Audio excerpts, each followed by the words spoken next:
One of Charles Hatt's changes to the railway was the inclusion of signals. Up and down the line, new signals were added, creating new block systems. Lamps on the engines told the signalmen what train was what in the dark or in bad weather. Percy, however, saw very little of any of them.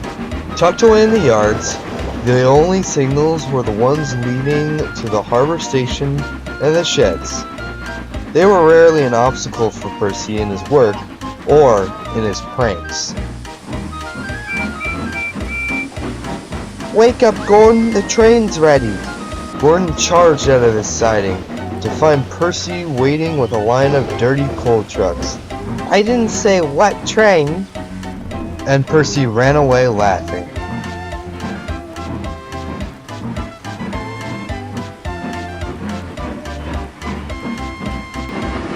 Later on, Percy found James resting at the sheds in the yards. "The vet controller says to wait here. He has a special for you." "Of course he does. He knows I'm a splendid red engine." No matter what James's crew did, they couldn't get him to move. Winston had to take his next train, and it ruined the whole schedule. Finally, an inspector came to see James. "Show a wheel, James. You're messing up the timetable. The Fat Controller won't like to hear about it when he gets back." "Gets back? But he sent me a message telling me to stay here earlier." The inspector laughed. "How could he? He's away for a week, remember?" Oh, where's that Percy?" Percy had wisely slunk away.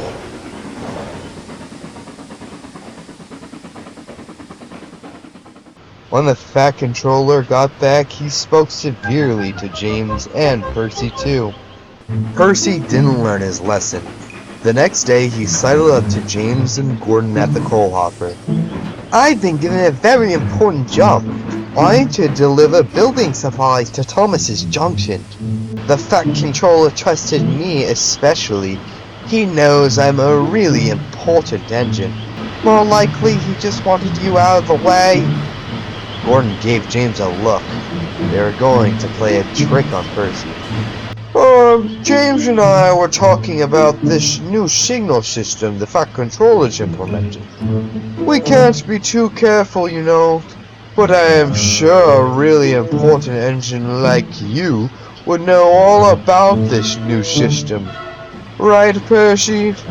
Percy was flattered, but the big engines went on. "We were speaking specifically about backing signals. They need extra special care, you know. But obviously an engine like you would know all about that, right, Percy?" "Of course, I know all about signals," Percy boasted. The two big engines just chuckled. Backing signals don't exist, but Percy didn't know that. As he set off for Thomas's Junction, all he could think about was backing signals. His mind was soon on a different topic when he arrived at the junction. New embankments had been built, and now the station and tracks stood much further above the town. Neil sat with a crane in one of the new sidings. "Does it look nice? I've been working on this yard all week." "Yes, it does. Where do you want these?" "Up the line. Some of the workmen are working at the new signal box." Percy set off happily up the line.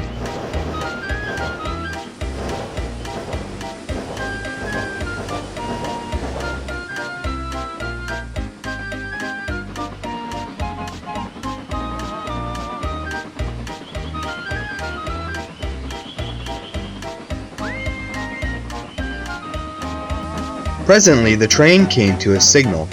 It stood at danger. Percy came to a stop and waited.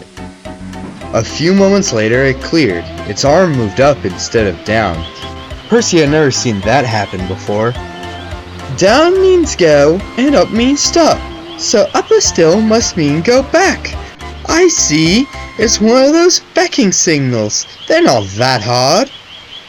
His driver was nearly falling out of the cab when Percy lurched backwards. He quickly regained his composure and brought the train to a stop.